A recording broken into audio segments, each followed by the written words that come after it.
general problem solver, 1959.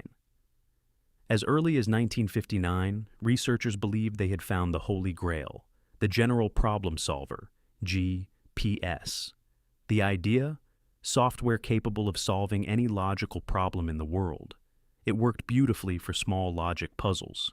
But the moment it encountered the real, chaotic world, the system suffered a digital nervous breakdown. It could not distinguish between what was important and what was not, and it devoured vast amounts of computing power on the most banal tasks. The Almost Nuclear War, 1983. In 1983, a Soviet early warning system reported the launch of U.S. nuclear missiles. The AI behind the satellites was programmed to detect missile launches. However, Officer Stanislav Petrov trusted his instincts and didn't raise the alarm. In fact, what the AI mistook for missiles was just sunlight reflected off clouds at a specific angle. Because Officer Petrov trusted his instincts more than the machine, we're still here today. The Flash Crash, 2010. But on May 6, 2010, AI caused global chaos. On that day, the flash crash occurred. Within just 36 minutes, the U.S. stock market wiped out almost $1 trillion. It wasn't human panic. High-frequency algorithms reacted to a single automated sell order. In milliseconds, the AIs began undercutting each other. Shares of global corporations like Procter & Gamble briefly plummeted to a value of just a few cents, only to shoot back up minutes later. It was the first time we saw that when AIs make wrong decisions at the speed of light, they can drag the global financial system into the abyss. Eurisco, the AI that learned to cheat, 1982. In 1982, the software Eurisco was supposed to develop new strategies for a complex war game called Traveler. But instead of planning tactically clever maneuvers, the AI discovered a loophole in the game rules. It found out that it scored points by sinking its own damaged ships. So it spent the entire game destroying its own fleet to break the high score list. Google Image Search, 2001 to 2009.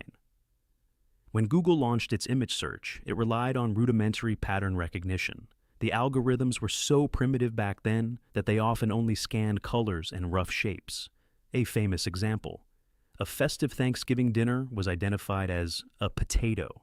Even worse, the AI often failed to recognize context and mistook historical figures like Abraham Lincoln for completely irrelevant objects. It was AI image recognition on par with a toddler with poor eyesight. Japan's fifth generation, 1982 to 1992. In the 80s, the world feared that Japan would completely dominate the computer market. The goal of the fifth generation computer systems project? A machine that not only calculated, but also drew logical conclusions like a human. The Japanese government poured over $500 million into the project. They staked everything on a special programming language called Prolog and massive parallel hardware. While Japan tinkered with these specialized super AI computers, they simply outperformed ordinary PCs from Apple and IBM through sheer computing power. In the end, the project was technically impressive, but commercially a complete disaster, a dead end of pure gold. That's Project Psych. Since 1984, imagine trying to explain the world to an AI by writing down every single rule. Humans have 2 legs, water is wet. You cannot be in 2 places at once. That is exactly what Project Psych has been attempting since 1984.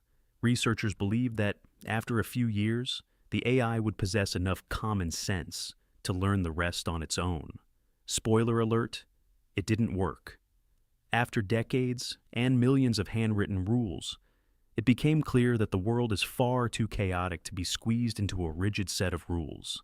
Psych became the textbook example of the dead end of symbolic AI, the realization that you cannot simply type in intelligence. Deadly Doritos.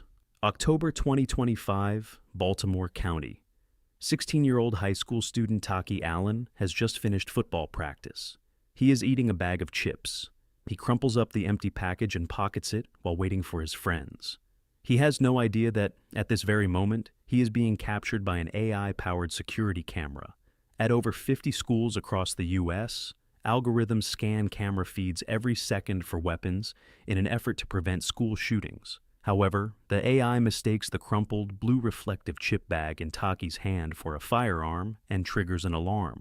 Although the system is technically designed to require human verification, school administrators, in a panic, forward the alarm without checking it first. Minutes later, heavily armed police officers pour out of 8 cruisers and storm the courtyard. They draw their service weapons and aim them directly at the teenager. Taki is forced to his knees, handcuffed and searched.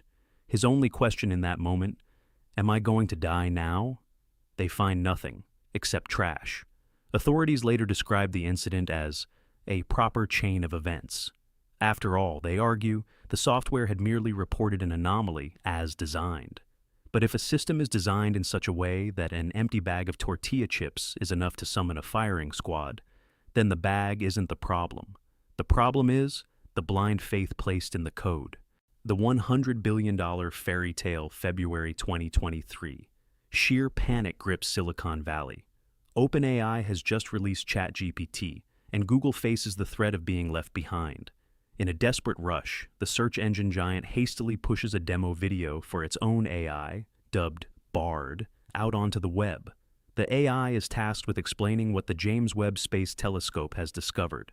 Bard responds with absolute digital self-assurance. It has captured the very first image of a planet outside our solar system. Astronomers notice immediately. This image already existed back in 2004, captured by a telescope located right here on Earth. This minor generative hallucination didn't occur during a live test, but rather within a pre-vetted promotional video. Investor confidence collapses in a matter of seconds. The stock price plummets. In a single day, Google loses over $100 billion in market value. The Driveway, January 2020, Detroit. Robert Williams parks his car in his own driveway. He has just returned from work.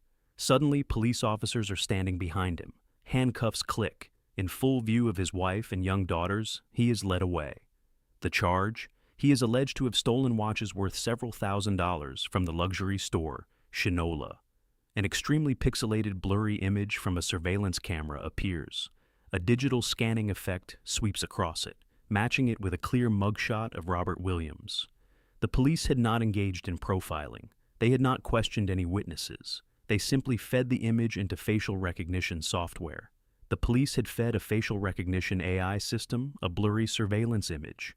The AI cross-referenced it against a driver's license database and returned a match. Robert Williams.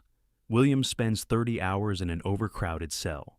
During the interrogation, investigators finally present him with the surveillance photo. Williams looks at it, holds it up next to his own face, and asks the officers, "Do you seriously believe that all black people look alike?" One investigator takes a closer look, sighs, and simply says, "Well, I guess the computer got it wrong." Robert Williams had an airtight alibi on his smartphone. Yet, for the police, the word of the machine carried more weight than that of the human being. The underlying problem is known as algorithmic bias. The Permanent Hunt, a digital map of Great Britain. A red pin drops onto South Wales. Early 2026, South Wales. An Asian man walks through the city, oblivious. Suddenly, he is surrounded by police officers. The AI has flagged him. He is alleged to have committed a burglary, 100 miles away. The British police are deploying live facial recognition, real-time facial surveillance in public spaces, on a massive scale. Vans equipped with cameras scan pedestrian zones, cross-referencing thousands of passers-by against wanted lists every single second. The man protests his innocence, but the system has spoken. He is taken into custody and detained for 13 hours until the authorities, grudgingly, admit to the software error civil liberties organizations like Big Brother Watch have been warning for years. We are becoming human guinea pigs for an immature technology. The British government itself even concedes that the error rate is significantly higher among ethnic minorities. Yet, the cameras keep rolling because the sheer volume of scans supposedly justifies the errors.